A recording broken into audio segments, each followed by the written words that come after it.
This is an unsettling story to say the least. We know the two people were homeless and living in their car, and last month's major snowstorm hampered efforts to locate them. On January 28th, Providence police were called by someone asking them to check on two people in a car somewhere in the city. The problem for officers, according to a call log obtained by Target 12, there was a language barrier. The person who phoned police was a Russian interpreter trying to pass along information from an elderly friend.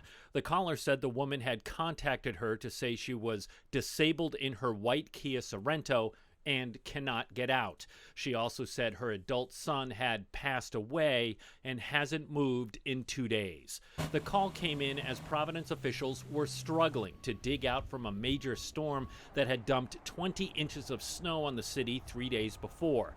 The caller wasn't sure exactly where the pair was, only at a park near Miriam Hospital. Dispatchers marked the call urgent.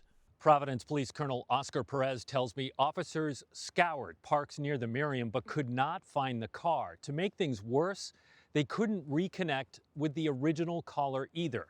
Their bodies were finally discovered on February 11th, 2 weeks after the call came in.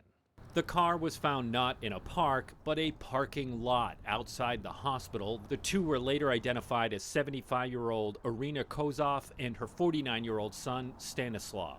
A Providence police spokesperson says their deaths were weather-related, though underlying health issues also contributed.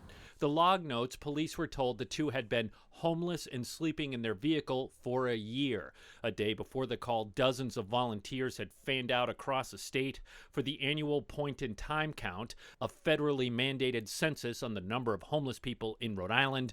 Those numbers are not out yet, but last year's count totaled just over 2,300. Perez tells me officers were able to eventually track down a relative of Irina and Stanislaw Kozov living in Germany. He says the department is reviewing its response to the incident.